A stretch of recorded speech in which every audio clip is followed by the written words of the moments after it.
안녕하세요. 오늘도 사연살롱을 찾아주셔서 감사합니다.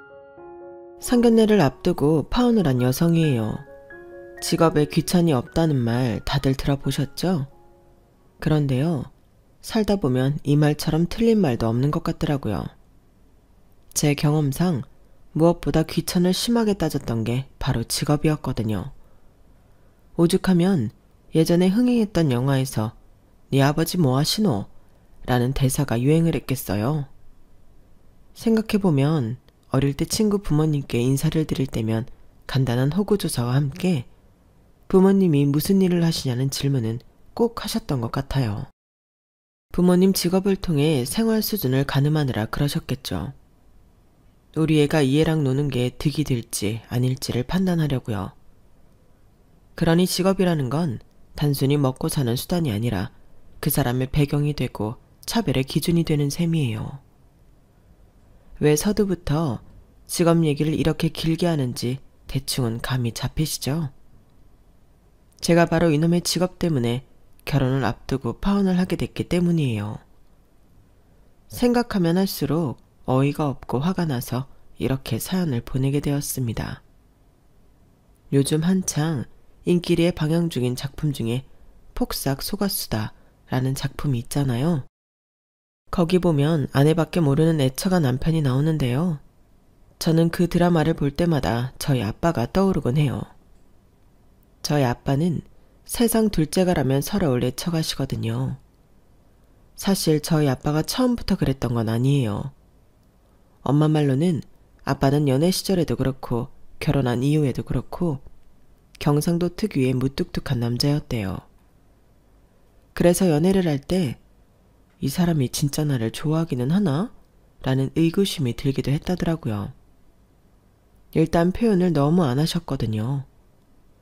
문제는 애정 표현만 안 하신 게 아니라 다른 부분에 대해서도 표현을 안 하셨다는 거예요. 엄마도 아빠가 과묵한 남자인 건 결혼 전부터 잘 알고 있었기 때문에 그 부분에 대해서는 어느 정도 포기를 한 상태였지만 고부간의 갈등으로 힘들어하는 아내를 그저 묵묵히 보고만 있었다는 거에는 상당히 상처를 받았던 모양이에요. 아빠를 위해 희생을 감수한 엄마로서는 엄청난 배신감을 느낄 정도였죠. 그도 그럴 게 엄마가 아니었다면 아빠는 대학 공부도 마치지 못했던 상황이었거든요. 그 설명을 하자면 먼저 저희 부모님이 어떻게 만나게 됐는지 약간의 설명이 필요할 것 같네요. 엄마가 아빠를 처음 만난 건 고등학교 1학년 때였어요. 두 분은 고등학교 동창이시거든요. 부모님이 나오신 고등학교는 당시에 몇 안 되는 남녀공학이었어요. 게다가 남녀 합반이었죠. 중학교까지 부산에서 다니다가 고등학교 입학 전에 서울로 이사를 온 아빠는 아직은 서울살이가 낯선 상황이었어요. 친구도 없고 지리도 낯설었으니까요. 게다가 부산 사투리를 쓰는 탓에 안 그래도 적은 말수에 더 적어진 계기도 됐고 그러다 보니 친구를 쉽게 사귀지 못했나 봐요. 그러던 어느 날 엄마는 늘 입을 꾹 다물고 있던 아빠가 부산 사투리로 말을 하는 걸 보게 되었대요. 반 친구들은 그런 아빠 말투를 놀려댔지만 이상하게도 엄마는 아빠의 사투리가 듣기 좋았다나 봐요. 푸른 소를 좋아하다 보니 벚꽃마저 좋아졌다는 어느 시인의 구절처럼 엄마는 아빠가 좋았기 때문에 아빠가 사용하는 부산 사투리마저도 좋았던 건지 모르겠지만요. 7살 때 피아노를 시작해 음대 피아노과를 목표로 삼고 있던 엄마는 성적은 중상위권 정도였는데 반면에 아빠는 전교 1, 2등을 다툴 정도로 공부를 잘했다나 봐요. 나중에 안 거지만 아빠는 부산에서도 전교 1등을 놓쳐본 적이 없을 정도로 공부를 잘했었대요. 아빠는 서울대 법대를 목표로 삼고 있을 정도였으니 말 다 했죠 뭐. 당시 부모님이 다니던 고등학교는 잘 사는 동네와 못 사는 동네를 포함한 지역에 위치해 있어서 학생들의 빈부차가 심했었대요. 엄마는 사업을 크게 하시는 외할아버지 덕분에 잔디 깔린 정원이 있는 대저택에서 살고 있었는데 피아노 개인 지도는 물론 주요 과목은 과외를 받고 있었어요. 반면에 아빠는 일찍 부친을 여의고 홀어머니 밑에서 동생 둘과 함께 사는 처지라 생활이 많이 어려웠어요. 할머니께서는 사촌 언니가 하는 남대문 시장 도매 옷가게에서 일을 하셨는데 혼자벌이로 아들 셋을 키우기에는 늘 빠듯했던가 봐요. 그러니 과외는커녕 학원도 다니기 힘든 형편이었죠. 그래도 워낙 머리가 좋고 공부에 대한 욕심이 있어서 사교육을 받는 서울 아이들보다 성적이 더 좋았다더군요. 엄마는 그런 아빠가 신기하면서도 멋있다고 생각했대요. 그래서 어떻게든 아빠랑 친해지려고 애를 썼고 운이 좋게도 짝이 되면서 소원 청취를 할 수 있었어요. 아빠랑 나란히 앉아 수업을 받게 된 엄마는 일부러 아빠한테 아는 문제도 물어보고 거기에 대한 답례라는 명목으로 학용품이나 카세트 테이프, 초콜릿 등을 선물했어요. 서로 주고받는 게 생기면 관계가 형성되기 마련이잖아요. 짝이 된 이후로 엄마와 아빠는 절친이 되었고 주말에 함께 도서관도 다닐 정도로 학교 밖에서도 자주 만나는 사이가 됐어요. 먼저 관심을 보인 건 엄마였지만 아빠 역시도 엄마한테 관심이 있었어요. 서울에 올라와서 처음 사귄 친구이기도 하고 모르긴 해도 엄마한테 반했던 것 같아요. 저희 엄마가 같은 여자인 제가 봐도 한미모 하시거든요. 거기다 피아노까지 치니 17살 소년의 눈에 얼마나 예뻐 보였겠어요. 게다가 등하교 때마다 저희 엄마를 따라오는 남학생들도 꽤 있었다고 하니 그런 인기 여학생과 친하다는 것만으로도 은근히 어깨가 올라갔을 거라고 생각해요. 하지만 저희 부모님의 풋풋한 청소년기가 행복하기만 했던 건 아니에요. 1학기 여름방학을 엄마와 함께 놀며 달달한 시간을 보냈던 아빠가 2학기 들어 처음 본 시험에서 성적이 뚝 떨어져 버렸거든요. 아무리 아빠가 공부머리가 있다고 해도 돈 들여서 쪽집게 과외 선생한테 수업을 받는 아이들을 상대로 쉴 거 쉬고 놀 거 놀고 하면서 앞선다는 건 힘든 일이었던 거죠. 전교 1, 2등을 다투던 성적은 전교 10등 밖으로 떨어져 버렸고 엄마는 그게 모두 자신 탓으로 느껴졌어요. 그래서 할머니께 말씀드려서 아빠도 과외 수업을 같이 받게 해달라고 조르셨대요. 아빠랑 같이 공부하면 성적이 오를 거라고 설득에 나선 거죠. 얘는 그렇다고 남의 집에 과외비까지 내주라는 거니? 걔네 부모님은 뭐하고? 아빠는 어릴 때 돌아가셨고 엄마는 남대문에 있는 친척 가게에서 일하신대. 공부도 잘하고 착한 앤데 불쌍하잖아. 원래 전교 1, 2등 하던 앤데 나 때문에 성적이 떨어진 거야. 그러니까 내가 책임져야지. 어머머? 조그만 게 아주 웃기고 있네. 네가 왜 걔를 책임지니? 좋아. 그럼 걔도 같이 과외시켜줄 테니까 기말고사 때 반에서 10등 안에 들어가야 돼. 안 그러면 당장 과외 끊을 거니까. 알겠니? 반에서 20등 안에 겨우 들던 엄마로서는 엄청난 모험이었지만 그래도 어떻게든 아빠한테 공짜 과외를 시켜주고 싶은 마음에 그러겠다고 약속을 하셨어요. 그런데 생각지 못한 암초에 걸렸지 뭐예요. 아빠가 공짜 과외를 거절한 거예요.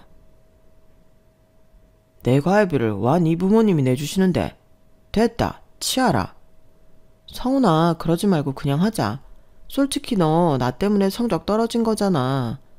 내가 툭하면 공부 그만하고 놀자 그러고 방학 동안에도 내내 너 공부도 못하게 불러내고 했잖아. 그리고 따지고 보면 이거 공짜 아니야. 과외도 과외지만 나 10등 안에 들어가려면 평소에도 네가 나 공부 가르쳐줘야 돼. 그러니까 나 가르치는 과외비다 생각하자. 어? 사실 아빠도 명문대 학생한테 과외를 받고 싶었을 거예요. 아빠한테는 조금만 도와주면 훨씬 수월하게 성적을 올릴 수 있는 능력이 있었으니까요. 아이처럼 옆에 붙어서 징징대는 엄마 때문에 결국 아빠는 과외를 하기로 했대요. 그런데 그 전에 저희 외할머니를 찾아뵙고 감사 인사부터 하겠다고 해서 엄마는 아빠를 집에 데리고 갔어요. 먼 훗날 외할머니께서 그러시는데 엄마가 저희 아빠를 데리고 현관문을 열고 들어오는데 아, 저 아이가 내 사위가 될 아이구나 생각하셨다고요. 나이답지 않게 과묵하고 듬직한 모습이 그렇게 마음에 드셨다고 말이죠. 그렇게 과외 수업을 함께 받을 수 있게 된 엄마와 아빠는 자신이 아닌 서로를 위해 정말 열심히 공부했고, 기말고사 때 아빠는 전교 1등을, 엄마는 반에서 9등을 할 수 있었어요. 딸이 반에서 10등 안에 들었다는 소식에 외할아버지께서는 누구보다 기뻐하셨고, 이후로 고등학교를 졸업할 때까지 아빠는 저희 외가의 지원하에 공짜 과외를 받을 수 있었어요. 학력고사 세대였던 부모님은 다행히 자신들이 원하는 대학에 들어갈 수 있었어요. 아빠는 서울대 경영학과에 합격했고, 엄마는 경희대 음대에 합격하셨거든요. 3년 내내 껌딱지처럼 붙어 다니다가 학교가 끝에서 끝으로 나눠지자 엄마는 한동안 분리불안을 느낄 정도로 전전긍긍 하셨어요. 아빠를 제외한 가족들이 다시 부산으로 내려가는 바람에 아빠는 기숙사 생활을 해야 했는데, 그 바람에 부모님은 동네에서도 마주칠 일이 없어져서 더더욱 굴하셨을 거예요.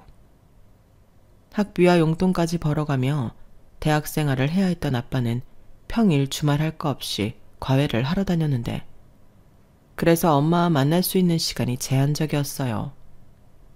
엄마는 그게 늘 불만이었죠.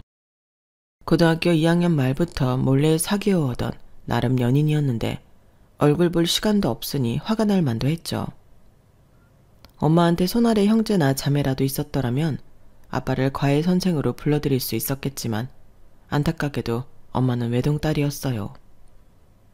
남자친구를 자주 볼 수 없다는 것 빼고는 세상 고민이 없던 엄마였는데, 대학교 1학년을 마치기도 전에 집안에 병고가 생기고 말았어요. 외할아버지께서 급성 심근경색으로 세상을 떠나셨거든요. 평생을 외할아버지 그늘에서 살아온 외할머니와 엄마는 그제야 세상의 냉혹함을 온전히 경험하게 되었어요. 외할아버지가 돌아가시고 외할머니가 회사를 맡아서 운영하게 되었는데, 그게 생각처럼 쉽지 않았던 거예요. 외부의 경쟁업체도 문제였지만 가장 큰 적은 바로 내부 직원들이었어요. 정확히는 외할머니를 탐탁치 않게 생각하던 임원진들이었죠. 외할머니 앞에서 대놓고 싫은 티는 안 냈지만 분명히 외할머니 귀에 들어올 걸 아는데도 여자는 밥뚜껑 운전이나 하라거나 암탉이 울면 집안이 망한다는 말을 서슴찮게 하곤 했거든요. 그러다 시간이 지나자 이젠 아예 대놓고 직원들 앞에서 외할머니를 무시하게 일쑤였고, 직원들을 선동해 외할머니가 하려는 프로젝트는 무조건 반대하기도 했다나 봐요. 엄마야 회사 일은 모르니까 당시에 이런 내부 사정까지는 몰랐지만요. 회사 대표를 공격하는 임원들 탓인지 아니면 외할머니가 경영 능력이 없어서 그랬는지 회사는 점점 더 어려워졌고, 그러다 엄마가 대학교 4학년이 되던 무렵 회사는 남의 손에 넘어가게 되었어요. 임원 중 하나가 경쟁사와 손을 잡고 일부러 회사를 망하게 만든 거였지만 구체적인 증거가 없어서 소송조차 할 수 없었다더군요. 그나마 저희 아빠가 나서서 관공서도 쫓아다니고 은행 담당자와 거래처 사장님들을 만나 일 처리를 한 덕에 살 집과 얼마간의 돈은 챙길 수 있었어요. 엄마 말이 그냥 회사 사람들한테만 맡겨두었다면 그마저도 다 날아갔을 거라고 하더군요. 잔디 정원이 있는 대저택에 살던 엄마와 외할머니는 엘리베이터도 없는 4층 빌라로 이사를 하게 되었어요. 그래도 다행인 건 엄마가 졸업 전에 취직이 돼서 생활비 걱정은 하지 않을 수 있었어요. 문제는 아빠가 학교를 그만둘 처지에 놓였다는 거예요. 고향에 내려가 식당 일을 하시던 할머니가 뺑소니 차량에 치여서 많이 다치셨는데 당장 수술할 돈이 없었어요. 어려운 형편에 이미 친척들한테 손을 내밀었던 게 한두 번이 아니라서 더는 도움을 받기 힘들었거든요. 그런데 참 대단한 건 그 소식을 듣고 저희 외할머니가 가지고 있던 보석을 처분해 그 돈을 대줬다는 거예요. 저희 외가도 망해서 형편이 어렵다는 걸 뻔히 아는 아빠는 차마 그 돈을 받지 못했어요. 그러자 외할머니께서 되려 호통을 치셨죠. 얼른 받아. 지금 체면 따질 때니? 일단 어머니부터 살리고 봐야 하잖아. 돈이야 나중에 네가 성공해서 갚으면 될 거 아니야. 너 그 정도 능력 있는 애잖아. 돈은 언제고 벌면 되지만 어머님은 당장 수술을 받지 않으시면 다시는 볼 수 없을지도 몰라. 난 그깟 보석 없어도 살아. 사실 회사도 망한 처지에 그런 걸 하고 다녀봐야 사람들이 비웃기만 할 거다. 그러니까 지금은 어머님 생각만 해. 알겠지? 외할머니가 마련해 주신 돈 덕분에 할머니는 수술을 받으실 수 있었고 몇 달 동안 재활을 하신 후로는 일상생활이 가능해지셨어요. 다만 집안을 책임지시던 할머니께서 아직은 일을 하실 수가 없어서 아빠가 본가에 생활비를 보내야 했어요. 과외로 벌어들이는 수입으로는 감당이 안 돼서 휴학을 해야 할 상황이었는데 엄마가 그걸 긋고 말렸어요. 안 그래도 군대 다녀오느라 2년 휴학을 했는데 더 쉬었다가는 취직할 때도 불리하다고요. 졸업할 때까지는 자신이 돈을 보태줄 테니까 휴학만큼은 하지 말라고 하셨죠. 엄마 덕분에 휴학을 면했던 아빠는 졸업하던 해 대기업에 취직할 수 있었어요. 음악학원 강사 생활을 하면서 주말에는 예식장에서 피아노 아르바이트까지 해서 아빠 학비를 보탰던 엄마는 그제야 주말 아르바이트를 쉴 수 있었어요. 아빠는 엄마의 그런 노고를 알기 때문에 직장 생활을 하면서도 한눈 한번 안 팔고 엄마만 바라보셨어요. 입사하고 얼마 안 돼서부터 선짜리랑 소개팅짜리가 많이 들어왔지만 그럴 때마다 아빠는 약혼자가 있다는 말로 단칼에 거절하셨거든요. 물론 그런 사실을 엄마는 모르고 있었지만요. 대기업이 들어가기는 힘들지만 확실히 월급도 세고 은행 대출도 잘 돼서 입사 3년 만에 저희 부모님은 결혼을 하게 되었어요.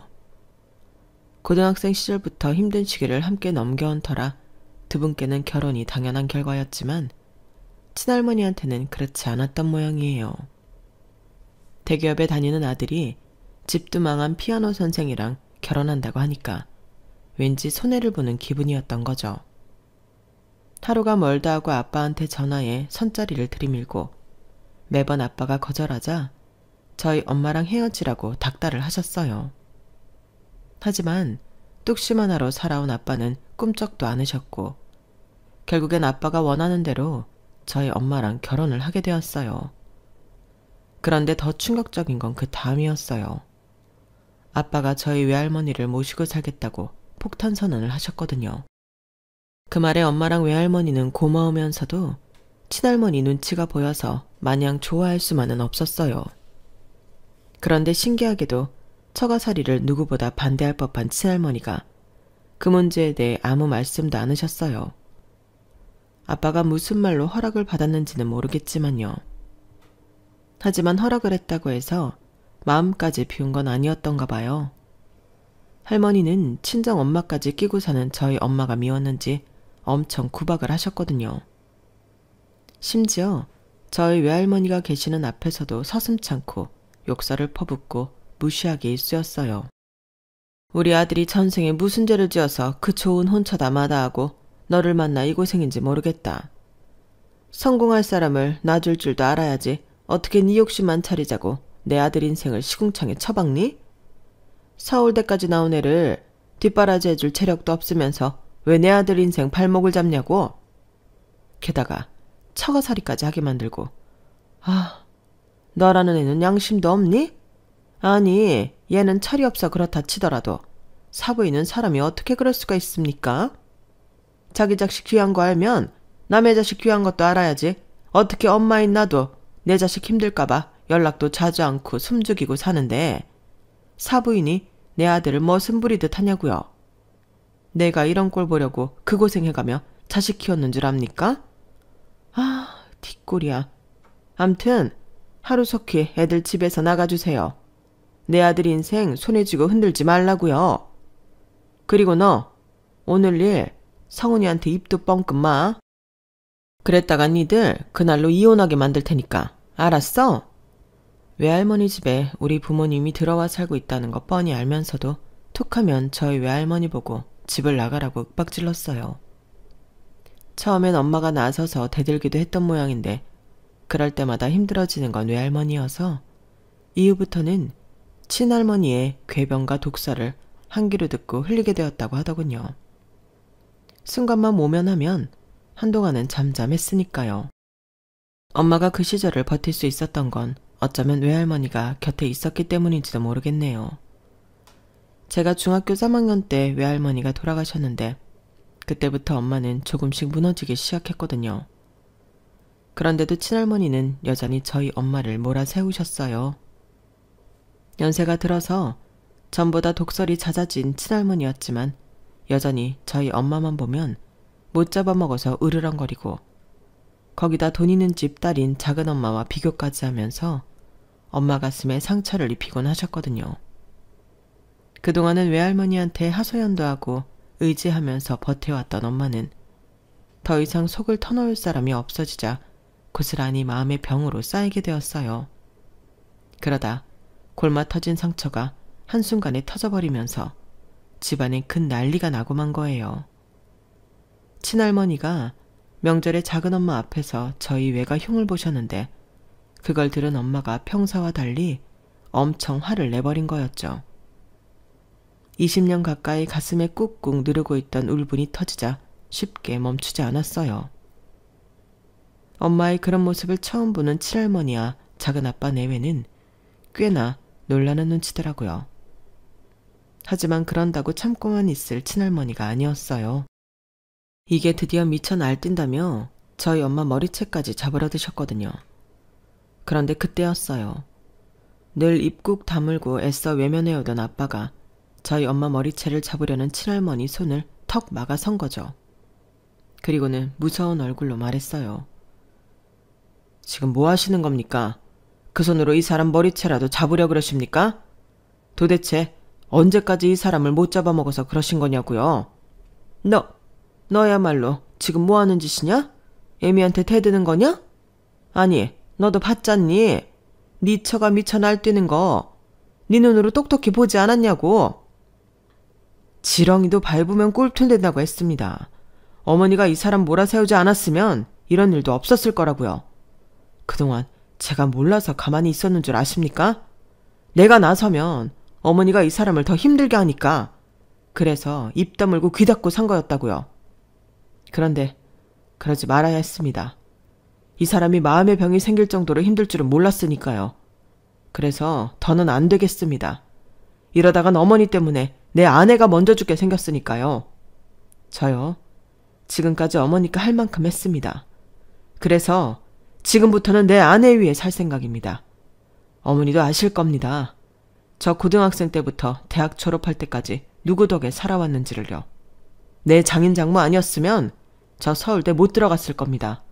내 아내 아니었으면 대학 온전히 졸업 못했을 거라고요.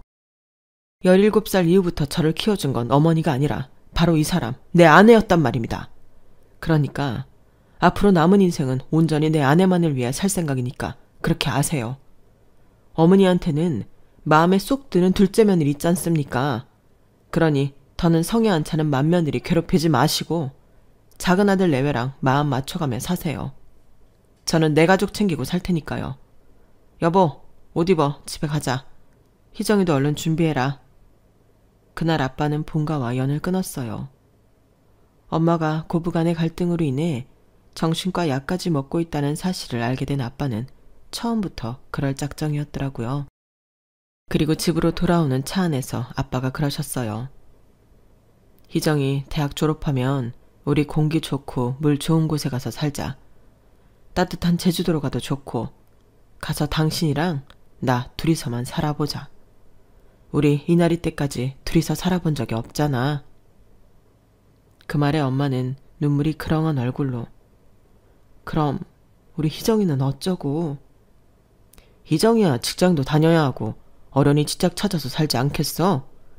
부모가 자식 공부 마치게 해줬으면 할 도리는 다 한 거야. 이후엔 지가 지 인생 사는 거지.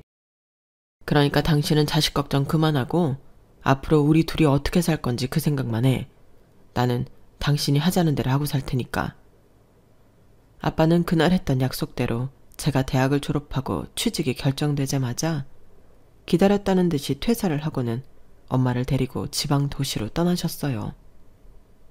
수년 전부터 주말마다 엄마와 함께 발품 팔아가며 살 지역을 정했고 집까지 멋지게 지어두었거든요.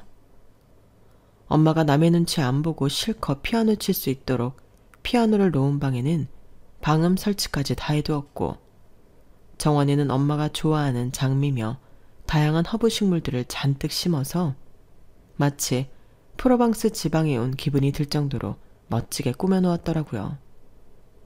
집안 인테리어며 커튼과 소파, 침구까지 엄마 취향이 그대로 묻어나는 집이어서 현관에 들어선 순간부터 마치 이 집에서 수십 년을 살아본 것처럼 포근하게 느껴졌어요. 부모님은 그 집에서 제2의 신혼을 즐기게 되었어요. 저는 원룸살이로 전락해버렸지만요. 사실 방 2개짜리 작은 아파트를 구할 수도 있었지만 회사 일 때문에 집에서 잠만 겨우 자는 처지라서 그럴 필요가 없겠더라고요. 제가 하는 일이 화장품 연구원이어서 서울을 떠나 부천에서 살게 된 탓에 근처에 친구도 없고 딱히 만나는 사람도 없어서 연구실과 공장을 오가는 단촐한 생활이었어요. 주말에는 밀린 잠을 자고 집안 청소를 하면 월요일이 돌아오는 다람쥐 쳇바퀴 돌리는 것 같은 일상이었죠. 직장과 공장 외에는 밖에서 보내는 시간이 거의 없었던지라 이성을 만날 시간도 계기도 없었어요.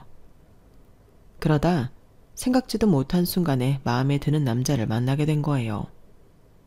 그날은 업체 직원들과 함께 공장에서 만나 포장 용기에 대한 의견 조율을 하는 날이었어요.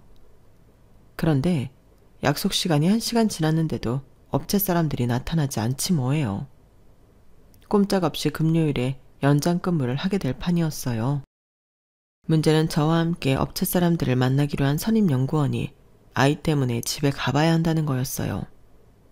안 그래도 애가 아프다는 연락을 받고 반차까지 낸 상황이었던 선임은 회의에 참석했다가 중간에 빠지기로 했었는데 그마저도 업체 직원들의 지각 때문에 일이 틀어져 버린 거였죠. 결국 선임은 반차를 쓰기로 한 시간이 되자 바로 가버리셨고 저만 남아서 업체 직원을 기다렸어요. 그런데 업체 직원들이 지각까지 한 주제에 사과는 하는 둥 마는 둥 하더니 저희 쪽 선임 연구원이 돌아가 버린 거에 대해 트집을 잡지 뭐예요. 이런 식이면 같이 일 못한다고 갑질을 어찌나 해대는지 꾹 참으려던 저도 폭발하고 말았죠. 그렇게 따지면 저희야말로 그쪽이랑 일 못하겠네요. 1시간 반이나 늦을 거라면 애초에 시간 약속을 하지 말았어야죠. 수요일 미팅도 금요일로 미룬 거 그쪽에서 원해서 그렇게 된 건데 시간 엄수까지 못하시면 이건 일을 안 하겠다는 거랑 뭐가 달라요? 선임은 약속한 시간이 지나도록 공장에 남아 있었습니다. 늦은 건 그쪽이라고요. 그러니까 잘못은 저희 쪽 선임이 아니라 그쪽이라는 얘기입니다. 오늘 일은 저희도 그냥 넘어가지 않을 거라고요. 당시 저는 연차도 얼마 안 되는 햇병아리 연구원이었지만 그래도 아닌 건 아니라는 생각에 강수를 두었어요. 그랬더니 상대 쪽 남자 대리가 나서서 먼저 사과를 하더군요. 결국 그날 업무는 제대로 마치지 못한 채 끝이 나버렸지만 그렇다고 소득이 없었던 건 아니었어요. 그날 일로 인해 얼마 뒤 저는 업체 쪽 대리와 만남을 갖게 되었거든요. 화장품 성분과 용기 문제로 자주 연락을 주고받다 보니 직접 대면할 기회도 많았고 함께 공장에서 먼지 뒤집어 쓰고 야근을 하면서 많이 친해졌거든요. 사는 곳도 저희 집과 가까워서 주말엔 같이 마트로 장을 보러 가기도 하고 1인분은 안 파는 식당엔 둘이 함께 다니기도 했어요. 그러다 보니 스리슬쩍 연인으로 발전하게 되었고요. 남자친구는 영국에서 유학생활을 했는데 그때 음식 때문에 많이 힘들었던 모양이었어요. 그래서 직접 재료를 사다가 만들어 먹기 시작했는데 그러다 보니 요리에 취미가 생겼다고 하더군요. 그래서 사귀기 시작하면서부터는 퇴근 후에 만나서 함께 저녁을 만들어 먹곤 했어요. 요리를 잘 못하는 저로서는 재료를 다듬거나 설거지를 하는 정도였지만요. 그렇게 2년 넘게 연애를 하면서 이 사람이랑 결혼을 하면 어떨까 하는 생각을 종종 해보곤 했어요. 무뚝뚝한 저희 아빠와 달리 애교도 많고 집안 살림도 잘 도와줄 것 같은 가정적인 남자라서 더 끌렸는지도 모르겠네요. 저와는 7살 차이는 났지만 같이 있을 때 세대 차이가 난다거나 하는 건 없었어요. 외모도 나이보다 어려 보여서 저랑 같이 다닐 때 그 정도로 나이 차이가 나 보이지도 않았어요. 그래서 결혼을 염두하고 예비 며느리로 얘랑 집에 찾아갔을 때 예비 시부모님을 보고 꽤 놀랐어요. 저희 부모님에 비해 많이 늙으셨거든요. 알고 보니 얘랑이 늦둥이라서 그렇더라고요. 그런데 연세만 많으신 게 아니라 뭐랄까 대화가 안 통한다고 해야 하나? 아니 그보다는 뭔가 벽에 대고 얘기를 하는 기분이 들었어요. 예를 들어 말끝마다 여자는 남자는 이렇게 남녀를 구분지어 말씀하시는 게 조금 거슬리더라고요. 거기다 저희 부모님이 지방에서 농사를 지으신다고 했더니 한숨을 쉬시면서 더는 볼 것도 없다는 듯이 무시하셨어요. 저한테는 그러시면서도 얘랑한테는 또 얼마나 살갑게 대하시는지 마치 5살짜리 아이 재롱을 보는 부모님처럼 눈가에 미소가 끊이지 않더라고요. 그날 예비 시부모님을 뵙고 오면서 그런 생각을 했어요. 우리 엄마는 어떻게 그 긴 세월 동안 친할머니한테 구박을 받으면서도 그렇게 밝게 살 수가 있었을까 하고 말이죠. 저는 예비시댁에 가서 앉아있던 두어 시간 남짓이 정말 숨막히고 고통스러웠거든요. 이런 분들은 어떻게 시부모님을 모시고 살까 걱정도 됐고요. 그래서 기혼자인 선임한테 그 얘기를 했더니 마치 달관한 사람처럼 피식 웃으시며 그러더라고요. 희정씨, 달래 기혼 여성들이 시금치를 싫어하는 게 아니야. 나는 아주 시자가 들어가는 것만 봐도 팔에 닭살이 돋는다니까? 말로는 요즘 시어머니들은 며느리 눈치 보고 산다고 그러는데 그것도 사람 나름이야. 아직도 우리나라 시어머니 대부분은 며느리를 돈 안 주고 부리는 몸종 취급한다고. 며느리도 자기 아들이랑 똑같이 직장생활하며 돈 버는데도 애한테 문제 생기면 무조건 며느리 탓부터 하고 본다니까? 그뿐이야. 자기 아들은 신김치 싫어하니까 철마다 새로 김치 담가서 먹으라 그러지. 아침에 빵 말고 밥 해서 먹이라 그러지. 살림에 육아에 시시콜콜 간섭하면서 정작 내가 일 그만두고 살림하겠다고 그러면 그건 또 죽어도 안 된대요. 자기 아들 혼자 뼈 빠지게 돈 벌어서 나한테 바치는 꼴은 못 본다고 말이야. 정확히 하자면 살림도 육아도 부부가 똑같이 반반해야 하는 거잖아? 그런데 그러면 또 뭐라는 줄 알아? 자고로 애는 엄마가 만든 음식 먹여가며 엄마 손으로 키워야 한다고 그런다? 아니, 그러면 나는 일도 하고 육아에 살림까지 다 하고 살아야 한다는 거잖아. 자기 아들이랑 손자 위해서. 내가 슈퍼우먼이야? 어떻게 그렇게 사냐고. 나도 우리 부모님한테는 귀한 자식인데 어머님은 그걸 몰라. 괜히 물었다가 1시간 가까이 선임의 하소연을 들어야 했어요. 하지만 그 말을 통해 파악할 수 있는 것도 많았어요. 한마디로 결혼을 하면 여자가 손해라는 거였죠. 결혼은 미친 짓이라는 소설 제목처럼 말이죠. 그런데 저희 부모님을 보면 꼭 그렇지만도 않은 것 같았어요. 물론 20년 가까이 힘든 시간은 있었지만 본가와 연을 끊은 이후 부모님의 모습을 자식이 아닌 한 인간으로서도 무척이나 부럽게 느껴졌거든요. 세상 모든 사람들한테 무뚝뚝하기만 한 아빠가 엄마 앞에서는 잘 훈련된 진돗개처럼 주인한테 애정을 갈구하며 충성하는 모습이 말이에요. 엄마는 또 그런 아빠를 보면서 눈에서 꿀을 뚝뚝 흘리는데 30년 가까이 산 부부가 어쩜 이렇게 달달할 수 있을까 싶을 정도였죠. 그래서 진정한 행복은 시련을 이겨낸 자만이 얻을 수 있는 거라는 결론에 이르렀어요. 그래서 당장은 힘들지 몰라도 이 시간들을 이겨내면 저 역시 저희 부모님처럼 진정한 행복을 만끽할 수 있을 거라고 말이죠. 그래서 내키지 않는 예비 시부모님이었지만 어떻게든 잘 보이려고 노력을 했어요. 쉬는 날 예비 시어머니를 모시고 뮤지컬도 보러 다니고 백화점에 들러 아버님이 좋아하시는 한과 세트와 화과자도 수시로 사다 드렸어요. 그런데 사람 마음이 모두 내 마음 같지 않더라고요. 제가 호의를 베푸는 만큼 예비 시부모님이 제게 마음을 열어주시는 게 아니라 그냥 당연하게 받아들이시는 것 같더라고요. 아들 가진 부모의 유세가 이런 거구나 싶을 정도로요.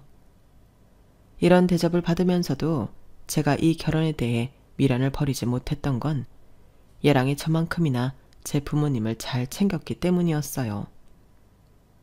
왕복 5시간도 넘는 거리를 운전해서 저희 부모님을 찾아뵈러 가는 수고를 마다하지 않을 뿐더러 세상 무뚝뚝하고 까칠한 저희 아빠한테 잘 보이려고 무지 노력하는 게 보였거든요.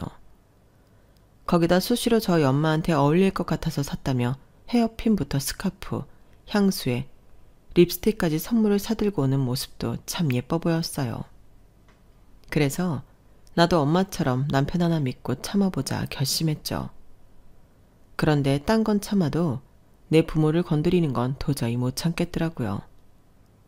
중간에 시부모님 때문에 몇 번이나 얻고 싶었던 결혼을 꾹 참은 덕에 드디어 상견례 날까지 다가왔는데 바로 그날 사단이 나버렸거든요. 얘랑 부모님이 갑자기 상견례 날짜를 바꾸시는 바람에 태국 여행 중이던 여의 부모님은 부랴부랴 한국으로 돌아오셔야 했어요. 엄마는 다행히 입을 옷이랑 구두가 있었지만 아빠는 양복을 집에서 가져와야 해서 상견례 당일 엄마와 저만 먼저 약속 장소로 향했어요. 아빠는 집에 들렀다가 바로 오신다고 했고요. 약속 시간보다 30분가량 일찍 도착했는데 가보니 얘랑과 예비 시부모님이 벌써 와 계시더라고요. 조금 당황하긴 했지만 엄마가 전후 사정을 말씀드리고 아빠는 시간에 맞춰 도착하실 것 같다고 양해를 구했어요. 그런데 예비 시어머니께서 저희 엄마를 위아래로 훑어보시더니 키득키득 웃으며 그러시는 거예요. 농사 짓는 사람 아니랄까봐 얼굴이 아주 까마귀 사촌해도 되겠네. 이건 뭐 혼잣말도 아니고 대놓고 들으라는 식으로 다 들리게 말을 하는데 정말 어이가 없었어요. 그 바람에 저희 엄마는 얼굴이 붉어졌고 그랬더니 예비 시아버지까지 나서서 그러시는 거예요. 아이고, 사부인 얼굴 터지겠습니다. 아주 불타는 고구마 같아요. 그 말에 예비 시어머니는 마시고 있던 물을 테이블에 뿜어버렸고 예비 시아버지와 얘랑까지 깔깔대고 웃었어요. 그 모습에 얘랑이 얼마나 미웠나 몰라요. 자기가 나서서 그러지 마시라고 해도 모자랄 판에 같이 우리 엄마를 놀려대는 꼴 같았거든요. 한참을 웃고 난 예비 시어머니는 혀를 차더니 그러시더군요. 이거야 원, 이래서야 어디 혼사를 진행할 수 있겠습니까? 양가 수준이 맞아야 결혼을 시키죠.